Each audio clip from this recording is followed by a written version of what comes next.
Heroine வீட்டுக்கு தெரியாம love marriage பண்ணிக்கிட்டதால தங்கச்சியோ இப்போ நீ எல்லாம் நல்லாவே இருக்க மாட்டே, கடவுள் ஆசீர்வாதம் உனக்கு கிடைக்காதுன்னு சொல்லிடுறாங்க. இதனால அவங்க ரொம்ப ஃபீல் பண்ணி அழறாங்க.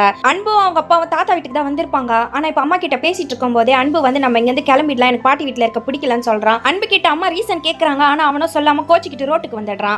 இப்ப அப்பாவா அவனை வந்து சமாதானப்படுத்துறாரு. பாட்டி தான் ஏதோ சொல்லியிருப்பாங்க, ஆனா இவன் என்னன்னு சொல்ல மாட்டேங்கிறான். சரி ஹோட்டல்ல போய் தங்கிக்கலான்னு பையனை கூட்டிட்டு கிளம்பிடுறாரு.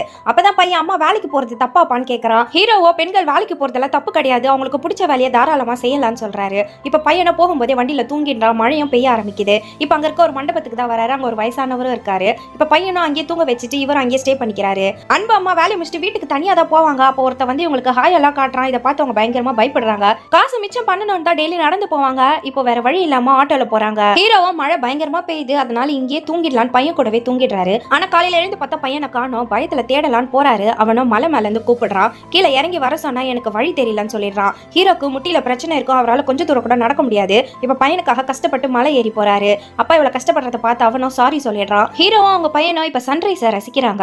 இங்க இருந்து கிளம்பலான்னு நினைக்கிறாங்க. ஆனா அதுக்குள்ள பெரியவர் சாப்பாடெல்லாம் வாங்கிட்டு வந்துடுறாரு. பக்கத்துல ஒரு குளம் இருக்கு, குளிச்சுட்டு வாங்கன்னு சொல்றாரு. அங்க போனா வனிதாங்கிறவங்க இருக்காங்க. இவங்க ஹீரோவுடைய ஸ்கூல் மேட்டா இருப்பாங்க. 5th வரைக்கும் ஒன்னா படிச்சிருப்பாங்க. என் வீடு இங்க தான் இருக்கு, வா போலான்னு சொல்லி அவரை கூட்டு போறாங்க. ஹீரோவோ வனிதாக்கு அவங்க வைஃபை வீடியோ கால்லே போன் பண்ணி பேச வைக்கிறாரு. வனிதாவோ இப்ப வீடியோ கால்லே ஹஸ்பண்டை இன்ட்ரோடியூஸ் பண்றாங்க. ஹீரோவோ வழியில சன்ஃபிளவரை பாக்குறாரு. இப்ப வனிதாக்காக எடுத்துக்கிறாரு. ஏன்னா சின்ன வயசுல பூ தரேன்னு சொல்லியிருப்பாரு, ஆனா கடைசி வரைக்கும் கொடுத்துருக்க மாட்டாரு. அதனால இப்ப பூ எடுத்துட்டு வந்து தராரு. வனிதா ஹஸ்பண்ட் கிட்ட பையனுக்காக தான் எடுத்துட்டு வந்தேன்னு சமாளிச்சிடுறாரு.